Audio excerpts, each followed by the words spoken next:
میں دل ہی دل میں دعائیں کرتی جا رہی تھی کہ یا اللہ میری بچی اس گھر میں محفوظ ہو۔ بڑی دیر تک امام صاحب دروازہ کھٹکھٹاتے رہے تھے مگر گھر سے کسی نے دروازہ کھولنے کی زحمت نہ کی تھی۔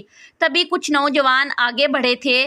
انہوں نے امام صاحب کی جانب سے اجازت طلب نظروں سے دیکھا۔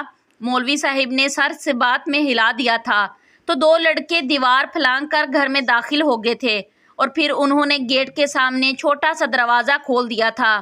امام صاحب آگے بڑھ گئے تھے۔ ابھی اور بھی لوگ اندر کی جانب داخل ہونے لگے تھے مگر میں نے سب کو دھکا دے کر پیچھے کر دیا تھا اور خود اندر کی جانب بھاگ گئی تھی۔ بھاگتے بھاگتے لاؤنج میں آ گئی تھی۔ جیسے ہی میری نظر میری بچی پر پڑی تو میں زمین پر گر پڑی تھی۔ میری آنکھوں سے آنسو بہنے لگے تھے۔ میں چلا کر بولی اتنا بڑا گناہ، اتنی بڑی زیادتی۔ تبھی سب لوگ گھر کے اندر داخل ہو گئے تھے جبکہ میری بچی بھاگ کر میں امید سے تھی۔ میں نے اوپر تلے 5 بیٹیاں پیدا کی تھی۔ بچوں کی پیدائش میں وقفہ نہ ہونے کی وجہ سے میری حالت بہت خراب ہو گئی تھی۔ گھر میں خوراک کی بھی قلت تھی۔ 2 وقت کی روٹی تو آرام سے کھانا نصیب نہیں ہوتی تھی۔ میں ماں تھی، اپنا پیٹ کاٹ کر اپنے حصے کا کھانا بھی بچوں کو دے دیتی تھی تاکہ ان کا پیٹ بھرا رہے۔ میں اٹھنے بیٹھنے سے بھی پریشان تھی مگر میری ساس کو تو میری فکر ہی نہیں تھی۔ وہ ہر وقت مجھے تانے دیا کرتی تھی، کہنے لگی جب سے یہ منحوس قدموں والی لڑکی ہمارے گھر میں آئی ہے سارا رزق چاٹ گئی ہے اور پھر اپنی طرح 5 منحوس بیٹیاں بھی جن دی ہیں۔ میرا تنہا بیٹا ان ڈائنوں کو کیسے پالے گا؟ یہ سب باتیں سن کر میرا دل کانپ کر رہ جاتا تھا مگر میری ساس اتنے میں ہی بس نہیں کرتی تھی۔ وہ آگے سے کہتی کہ اگر اس بار بھی تو نے بیٹی جنی تو میں تمہیں طلاق دلوا دوں گی، اپنے بچے کی شادی کہیں اور کروا دوں گی۔ ہمیں نہیں چاہیے بیٹیاں، اللہ میرے بیٹے کو ایک بیٹا دے دے جو میرے بیٹے کا سہارا بنے اور اس کے ساتھ مل کر روزی کمائے۔ پہلی پہل تو جب میری ساس میرے ساتھ لڑتی تھی تو میرا شوہر بہت اعتراض کرتا تھا۔ وہ اپنی امی سے کہتا تھا کہ خدارا آپ ایسی باتیں نہ کیا کریں، ممتاز میری بیوی ہے اور اس کا خیال رکھنا میری ذمہ داری ہے۔ پہلے تو 2 بیٹیاں ہوئی تھی تو بھی میرا شوہر اچھا تھا، تیسری بیٹی کی دفعہ میرا شوہر خاموش تھا مگر اس نے کوئی بری بات منہ سے نہیں نکالی تھی۔ چوتھی بیٹی کی باری میرے شوہر نے اداسی سے میری جانب دیکھا اور کہنے لگا کاش اس بار بیٹا ہو جاتا تو امی ہمیں تنگ نہیں کرتی۔ میں اس کی باتیں سن کر سرد آہ بھر کر رہ گئی تھی مگر جب 5ویں بیٹی پیدا ہوئی تو میرے شوہر کے ماتھے پر بھی بل پڑ گئے تھے۔ وہ کہنے لگا کہ میں تنہا کمانے والا ہوں اور میری ملازمت بھی اتنی اچھی نہیں ہے، میں دہاڑی دار مزدور ہوں، ایک دن کام مل گیا تو 2 دن کام کی تلاش میں پھرتا رہتا ہوں، میں اتنی بچیوں کا بت کیسے برداشت کروں گا؟ اب کی بار جب میں حاملہ ہوئی تو میرا شوہر میرا حال چال تک نہ پوچھتا تھا، اسے مجھ سے کوئی سروکار نہیں تھا۔ پہل تو وہ مجھ سے پیار کرتا تھا مگر جوں جوں ہماری شادی کو کچھ عرصہ گزرتا گیا میرا شوہر مجھ سے دور ہوتا گیا تھا۔ آج میری طبیعت بہت خراب تھی تو میں نے اپنے شوہر کا ہاتھ پکڑ کر روتے ہوئے کہا احسن تو ایسے کرتا ہے جیسے مجھے کبھی دیکھا ہی نہیں ہے۔ کیا میں تمہاری بیوی نہیں ہوں؟ کیا میں تمہارے بچے کی ماں بننے والی نہیں ہوں؟ میری ذمہ داری تم پر ہے، پھر تم ایسے کیوں کرتے ہو؟ تو میرے شوہر نے مجھے عجیب سی نظروں سے دیکھا اور کہنے لگا کہ ہاں تم تو جب سے بیاہ کر اس گھر میں آئی ہو مجھ پر ذمہ داریاں اور بوجھ ڈالتی رہی ہو، کبھی جو تمہاری طرف سے خیر کی خبر آئی ہو؟ میں بھی انسان ہوں، میں بھی تنگ آ گیا ہوں، میں یہ سب برداشت نہیں کر سکتا۔ اس کی بات سن کر تو میرے حوصلے بالکل پست ہو گئے تھے۔ میں بولی کیا برداشت نہیں کر سکتے؟ بچیوں کی پیدائش اس میں میرا کوئی گناہ نہیں، یہ تو اللہ کی دین ہے۔ تو میرا شوہر کہنے لگا کہ بس بہت باتیں ہو گئی، اٹھو اور جاؤ، میرا سر نہ کھاؤ۔ اب میرے شوہر کو نہ تو میری فکر تھی اور نہ ہی بچیوں کی، وہ تو خود تو باہر سے پیٹ بھر کر کھانا کھا آتا تھا جبکہ اس کی ماں کے لیے اس کی شادی شدہ بہنیں کھانا دے جاتی تھی، وہ بھی اسی محلے میں رہتی تھی، پیچھے بھوکی رہ جاتی تھی تو میں اور میری بیٹیاں۔ میں نے محلے میں ایک عورت سے کہا کہ اگر تمہاری نظر میں کوئی ایسا گھر ہو جس میں ملازمہ کی ضرورت ہو تو مجھے لگوا دینا، میرے گھر کے حالات اچھے نہیں ہیں۔ تو میری پڑوسن کہنے لگی کہ تم اس حالت میں کیسے کام کرو گی؟ تم تو خود امید سے ہو۔ میں نے کہا میں کام کر لوں گی، تم اس بات کی فکر نہ کرو، بس میرے لیے ملازمہ ڈھونڈ دو۔ میری پڑوسن نے حامی بھر لی تھی اور پھر اگلے ہی ہفتے وہ سچ میں میرے لیے کام ڈھونڈ لائی تھی۔ اس نے کہا ایک بہت بڑی حویلی ہے جہاں پہ زیادہ لوگ نہیں رہتے، وہاں فقط 2 میاں بیوی رہتے ہیں، ان کی کوئی اولاد بھی نہیں ہے، تم ان کے گھر کا کام کر لیا کرو، تم پر زیادہ بوجھ نہیں پڑے گا اور وہ تمہیں اچھا خاصا معاوضہ بھی دیں گے۔ میں نے فوراً حامی بھر لی تھی اور کہا کہ آج رات میں اپنے شوہر سے بات کروں گی، کل سے میں کام پر جانے لگوں گی۔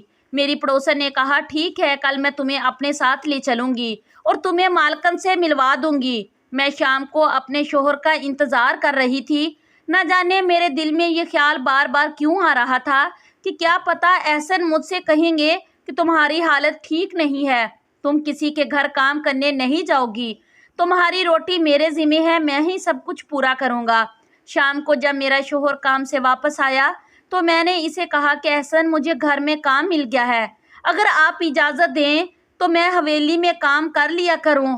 احسن نے میری عجیب سی نظروں سے دیکھا تو وہ کہنے لگا کیسا کام ہے؟ میں نے کہا صفائی ستھرائی کا اور کھانا بنانے کا اور کھانا پکانے کا۔ احسن کہنے لگا شکر ہے کہ مجھے تم سے آج کوئی اچھی خبر ملی ہے، جاؤ جا کر کام کرو تاکہ میرا بھی بوجھ کم ہو جائے۔ مجھے اس بات کی خوشی بھی تھی کہ مجھے کام کی اجازت مل گئی ہے، مگر میرے اندر جو مان تھا وہ ٹوٹ گیا تھا۔ جب ایک عورت کا مان ٹوٹ جاتا ہے تو پیچھے کیا رہ جاتا ہے؟ مان ٹوٹ گیا تو سمجھو عورت اندر سے ٹوٹ گئی، باہر سے ایک مورت زندہ رہ جاتی ہے۔ اگلے دن مجھے پڑوسن مالکن کے گھر لے گئی تھی۔ اس نے میری حالت دیکھی تو کہنے لگی ممتاز تم گھر کی صفائی کیسے کرو گی؟ تم تو خود امید سے ہو، مجھے تمہاری پڑوسن نے تمہارے متعلق بتایا ہے۔ تو میں بولی کہ مالکن آپ بالکل فکر نہ کریں، یہ کون سا میرا پہلا بچہ ہے جو میں نازک مزاج بن کر بستر سے لگ جاؤں گی۔ میں 6ٹھی بار حاملہ ہو رہی ہوں اور جہاں اپنے گھر کے اتنے کام کرتی ہوں ویسے یہاں بھی کر لیا کروں گی۔ اس سے اتنا تو ہوگا کہ میری بچیوں کو 2 وقت کی روٹی عزت سے تو مل جائے گی۔ مالک نے کہا ٹھیک ہے میں تمہیں کام پر رکھ لیتی ہوں۔ میری مالکن بہت ہی اچھی عورت تھی، اس کا مزاج بہت اچھا تھا، وہ بہت پیار سے بات کرتی تھی، میرے حمل سے ہونے کی وجہ سے وہ میرا بھی خیال رکھتی تھی، گھر میں جو بھی فروٹ پڑا ہوتا وہ مجھے زبردستی کھلا دیتی تھی۔ ایک دن میں مالکن کے سر کی مالش کر رہی تھی تو وہ کہنے لگی کہ تمہارا شوہر تو تم سے بڑا خوش ہوگا، تم نے اسے اتنے بچے پیدا کر کے دیے ہیں۔ مالکن کی بات سن کر میری آنکھوں میں آنسو آ گئے تھے۔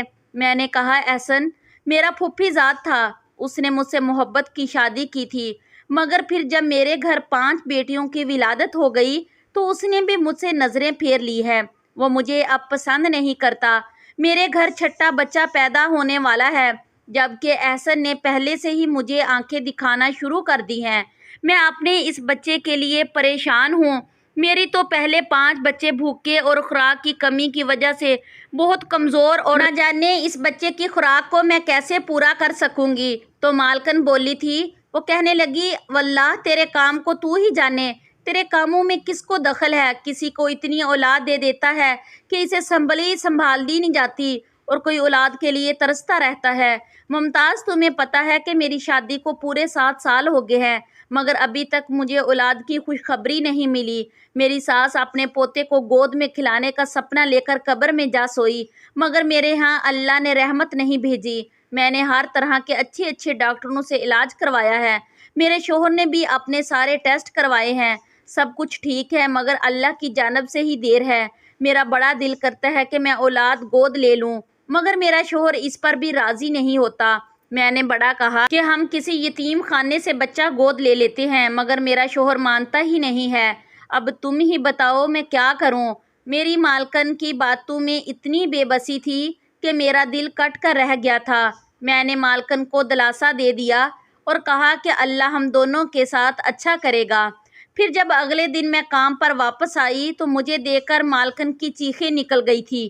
وہ کہنے لگی کیا ہوا ہے تمہارے ساتھ؟ یہ تمہارا حال کس نے کیا ہے؟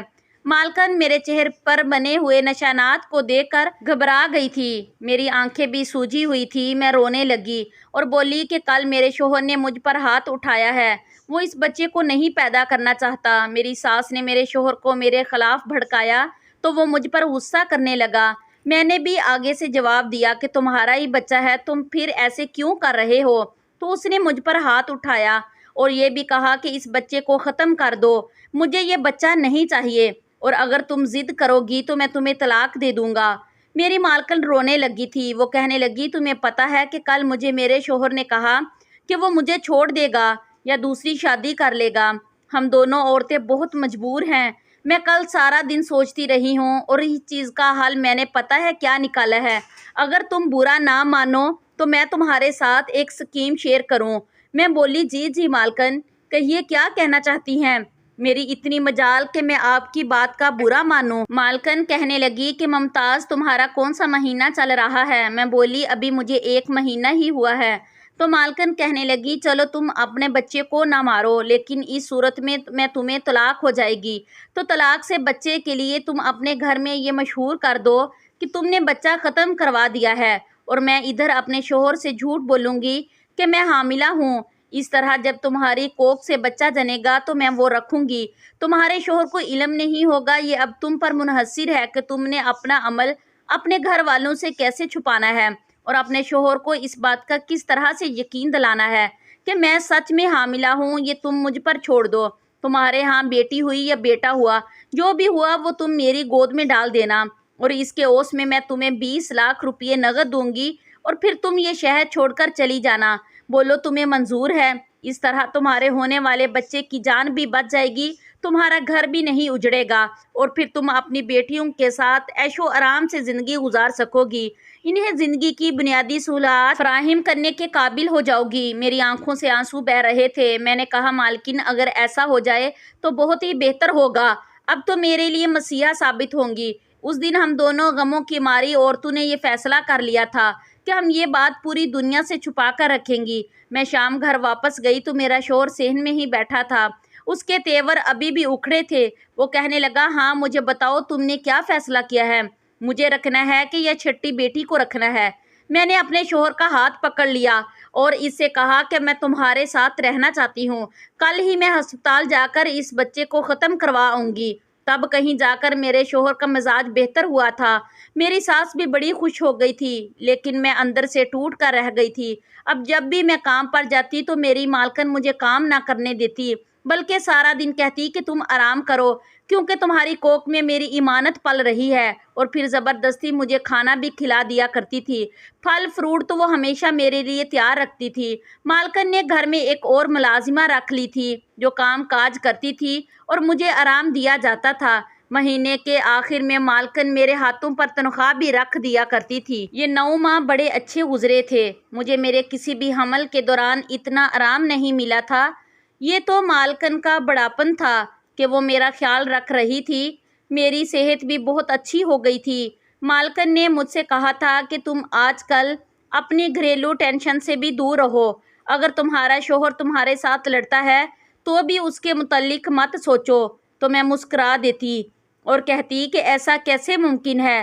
جب میرے بچے بھوکے ہیں تو میں کیسے ٹینشن نہ لوں؟ مالکن میری بچیوں کے لیے بھی کھانا بھیجنے لگی تھی۔ شوہر کا مزاج اب قدرے بہتر ہونے لگا تھا کیونکہ اس کا خرچہ جو گھٹ گیا تھا۔ میں مالکن سے پوچھتی کہ مالک کا رویہ اب آپ کے ساتھ کیسا ہے؟ کیا وہ دوسری شادی سے باز آ گیا ہے؟ تو مالکن کے چہرے پہ اداسی پھیل گئی تھی۔ وہ کہنے لگی کہ ہاں میرے شوہر دوسری شادی سے تو باز آ گیا ہے، لیکن چپ چاپ سا رہتا ہے۔ شاید اسے امید نہیں تھی کہ میں اسے اولاد کی خوشخبری دوں گی۔ لگتا ہے میں نے اس کے ارمانوں پر پانی پھیر دیا ہے، تو وہ اپنے لیے دوسری دلہن بھی تلاش کیے بیٹھا ہوگا، تبھی تو چپ چاپ سا رہتا ہے۔ لیکن تم فکر نہ کرو، آہستہ آہستہ ہم دونوں کے معاملات بھی ٹھیک ہو جائیں گے۔ میں کام کرنے پر جاتی تھی تو مالکن مجھے اے سی والے کمرے میں لٹا دیتی تھی۔ تب میں اپنے پیٹ پر ہاتھ رکھ کر اپنے ہونے والے بچے کے ساتھ ڈھیروں باتیں کیا کرتی تھی۔ میں نے اسے اپنی مجبوری بتائی تھی، اسے سمجھایا تھا کہ مجھ سے نفرت نہ کرنا، تمہاری ماں مجبور ہے، تو تم جیسے ہی پیدا ہوگی میں تمہیں غیروں کے ہاتھ میں سونپ کر چلی جاؤں گی، لیکن فکر نہ کرنا، یہ جو عورت ہے یہ غیر نہیں ہے، یہ تم پر جان نچھاور کرے گی۔ لگتا ہے میں نے اپنی بیٹی کے ساتھ جو وعدے کیے تھے وہ جھوٹے نکلے تھے، کیونکہ آج جب میں گھر میں داخل ہوئی تو عجیب ہی منظر دیکھا تھا۔ میری بیٹی مالک کے ساتھ جڑ کر بیٹھی ہوئی تھی، جبکہ جو مالکن تھی وہ تو گھر کے کام کاج میں مصروف تھی۔ مالک کے الفاظ میری سماعت میں گونجے تھے، وہ کہہ رہا تھا، نازش میں تم سے بے تحاشا محبت کرتا ہوں، جب سے تم سے شادی ہوئی ہے میری تو دنیا ہی بدل گئی ہے۔ میں چیخ پڑی تھی اور بولی تھی، یہ تو سراسر گناہ ہے۔ تب تک باقی لوگ بھی گھر میں داخل ہو چکے تھے۔ ایک آدمی نے آگے بڑھ کر مالک کے گریبان سے پکڑ لیا تھا اور کہنے لگا کہ یہ کیا بے ہودگی ہے، یہ کیا بے شرمی ہے، تم اپنی بیٹی کے ساتھ شادی کیسے کر سکتے ہو؟ میرا دماغ گھوم رہا تھا، ایسا لگتا تھا اب بھی چکرا کے گر جاؤں گی۔ امام صاحب آگے بڑھے تھے۔ انہوں نے مالک سے کہا کہ تم مجھے سچ سچ بتاؤ کہ تم پر محلے والوں نے جو تہمت لگائی ہے کیا وہ سچی ہے؟ کیا تم سچ میں اپنی بیٹی سے نکاح کر چکے ہو؟ یہ لڑکی تمہارے نکاح میں ہے؟ تو مالک نے اس بات میں سر ہلا دیا تھا۔ اس نے کہا، ہاں میں اس لڑکی کے ساتھ نکاح کر چکا ہوں۔ مگر میری بات سنیے، مالک کی بات ابھی مکمل ہی نہیں ہوئی تھی کہ کچھ لوگ آگے بڑھے تھے۔ انہوں نے مالک پر حملہ کر دیا تھا۔ مالک نے اپنی جان بچانے کے لیے کہا، میری بات سنو، یہ میری بیٹی نہیں ہے، یہ لڑکی میری بیوی نے گود لی تھی۔ تب امام صاحب کہنے لگے کہ پالک بیٹیوں کے ساتھ بھی نکاح جائز نہیں ہے۔ تو نے یہ کیا کیا ہے؟ تم نے غلط کیا ہے۔ میں ابھی تھر تھر کانپ رہی تھی، جبکہ میری معصوم سی بیٹی بھی گھبرا رہی تھی۔ مالکن آگے بڑھی اور کہنے لگی، امام صاحب میری بات پوری سنیے۔ امام صاحب کہنے لگے، ہاں بیٹی تم بتاؤ کیا سچ ہے اور کیا جھوٹ؟ مالکن بولی کہ میں شادی کے 7 سال بھی اولاد نہ پیدا کر سکی تھی، تو میرے شوہر نے مجھے دوسری شادی کی دھمکی دی تھی، اس لیے میں نے اپنی ملازمہ سے اس کی بیٹی لے لی تھی اور یہی کہا تھا کہ یہ میری بیٹی ہے۔ یہ ملازمہ آپ سب کے سامنے کھڑی ہے، اس سے پوچھ لیجئے۔ میں نے اس بات میں سر ہلا دیا تھا اور بولی کہ ایسی ہی بات ہے۔ تب مالکن کہنے لگی کہ میں نے اپنے شوہر کو بتایا کہ میں حاملہ ہوں، مگر میرا شوہر خوش نہیں ہوا تھا۔ جس روز یہ بچی میری گود میں آئی، اس دن میرے شوہر نے مجھ سے کہا کہ میں تمہیں ابھی کے ابھی طلاق دے کر گھر سے نکال دوں گا، نہیں تو مجھے سچ سچ بتا دو، یہ کس کی بیٹی ہے؟ میں نے اپنے شوہر کو یقین دلانے کی کوشش کی کہ یہ میں نے جنی ہے۔ تب میرا شوہر کہنے لگا کہ میں تو بانجھ ہوں، میں تو اولاد پیدا کر ہی نہیں سکتا، پھر یہ بیٹی کس کی ہے؟ تم نے کہا منہ کالا کیا ہے۔ یہ بات سن کر تو میں گھبرا گئی تھی۔ میں بولی کہ میں نے کہیں بھی منہ کالا نہیں کیا، بلکہ یہ بچی میں نے ملازمہ سے لی ہے، اس کو میں اپنی بیٹی بنا کے رکھوں گی۔ امام صاحب میں اس وقت اتنی پریشان تھی کہ میرا جھوٹ میرے شوہر کے سامنے آ گیا تھا۔ میں تو اپنے شوہر سے نظریں ملانے کے قابل بھی نہیں تھی۔ وہ مجھے اٹھتے بیٹھتے اس بات کا طعنہ مارتا تھا کہ تم اس قدر مکار عورت ہو کہ 9 ماہ تک میرے سامنے مکاری کی کہ تم حاملہ ہو۔ میرے شوہر نے مجھے تانوں کے نیچے دبا دیا تھا۔ اس نے تو مجھے اس بات کا احساس بھی نہیں ہونے دیا کہ وہ خود بانجھ ہے، اس میں کتنا بڑا عیب ہے، مگر وہ اپنا عیب چھپا لیا کرتا تھا۔ شادی کے بعد اس نے ہمیشہ مجھ سے اولاد کا تقاضا کیا تھا۔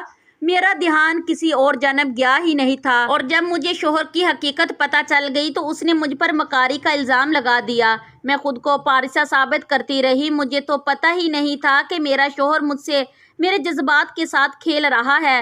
میرے شوہر نے مجھ سے ساتھ ساتھ کہہ دیا تھا کہ وہ اس بچے کو گھر میں نہیں رکھے گا۔ محلے والوں کی نظر میں تو نازش میری ہی بیٹی تھی اور میرے ساتھ رہتی تھی، مگر ایسا نہیں تھا۔ نازش کے لیے میں نے الگ سے ملازمہ رکھی ہوئی تھی۔ نازش اس کے ساتھ سرونٹ کوارٹر میں رہ رہی تھی۔ ان سالوں میں کبھی بھی میرے شوہر نے اس لڑکی کو نہ تو دیکھا تھا اور نہ ہی باپ والا رویہ رکھا تھا۔ میں بھی اس بچی کی ماں نہ بن پائی تھی، بس پورے دن میں 1 آدھ گھنٹے کے لیے اس کے پاس چلی جاتی تھی۔ میرا شوہر اب بھی میرے ساتھ بہت برا تھا۔ وہ مجھے دیکھ کر طنزیہ ہنس دیتا تھا اور کہتا، میرے سامنے تم نے نقلی حمل کا ناٹک کیا ہے اور نہ جانے کیا کچھ کرتی رہی ہوگی، نہ جانے میری ناک کے تلے کتنے عشق لڑائے ہوں گے۔ میں تو ان باتوں میں الجھ کر رہ گئی تھی۔ کبھی پلٹ کر سوال کرنے کا خیال ہی نہیں آیا کہ جھوٹے انسان تم ہو، تم نے میری جوانی رول دی بانجھ پن کے چکروں میں۔ خیر جب نازش 17 برس کی ہو گئی تو ایک دن وہ میرے پاس آئی تھی۔ تب میرے شوہر کی نظر اس پر پڑی۔ وہ پورا سال خاموش رہا، کچھ نہیں بولا، مگر جب وہ 18 برس کی ہو گئی تو میرے شوہر نے میرے سامنے طلاق کے کاغذ رکھ دیے تھے۔ کہنے لگا، تمہیں طلاق دے دوں گا، نہیں تو میرا نکاح نازش سے کروا دو۔ میرا شوہر جانتا تھا کہ طلاق ایسی چیز ہے جس سے میں بہت تپتی تھی، کیونکہ میرے والدین کا انتقال ہو چکا تھا اور میرے پاس رہنے کے لیے اور کوئی ٹھکانہ نہیں تھا۔ نازش بھی نکاح نہیں کرنا چاہتی تھی، مگر وہ بھی میری طرح مجبور تھی، اس کے پاس کوئی اور چارہ نہیں تھا۔ میں نے کہا کہ میری بات، میرے شوہر نے مجھے اس گھر کی ملازمہ بنا دیا ہے اور نازش کو مالکین نہ جانے محلے میں یہ بات کیسے پھیل گئی۔ اچھا ہی ہوا۔ خیر، نازش آگے بڑھ کر کہنے لگی، مجھے اس آدمی سے خلا چاہیے۔ خیر، امام صاحب نے پولیس کو بلایا اور نازش کے زبردستی نکاح کا مقدمہ درج ہو گیا۔ مالک کو پولیس لے گئی اور نازش کو خلا مل گئی۔ مالکن نے بھی طلاق لے لی تھی اور اپنی جائیداد سمیٹ کر نازش کے ساتھ دوسرے شہر شفٹ ہو گئی تھی، مگر جانے سے پہلے مجھے نازش کو گلے لگانے کا موقع مل گیا تھا۔ میری اس بیٹی کے بدلے اللہ نے میری 5 بیٹیوں کے نصیب کھول دیے تھے۔ مالکن کے حوالے جب میں نے نازش کو کر دیا تو میری زندگی بدل گئی تھی۔ میرا شوہر میرے ساتھ اچھا ہو گیا تھا، میری بیٹیوں کو خوراک ملنے لگی تھی، ان کو میں نے اچھے اداروں سے تعلیم دلوائی تھی۔ احسن نے میرے 20 لاکھ سے بزنس کیا تھا جس میں اسے منافع ہوا تھا۔ اب میری 5 بیٹیاں بھی بیاہی گئی تھی، مگر میں سوچتی ہوں کہ نازش نے جو اتنے غم دیکھے، اس کا قصوروار کون تھا، میں یا میرا شوہر؟ اگر آپ لوگوں کو یہ ویڈیو اچھی لگی تو پلیز میرے چینل کو سبسکرائب کریں، ویڈیو کو لائک کریں اور شیئر کریں تاکہ میں اپنی ہر اچھی آنے والی ویڈیو آپ لوگوں کے ساتھ شیئر کر سکوں۔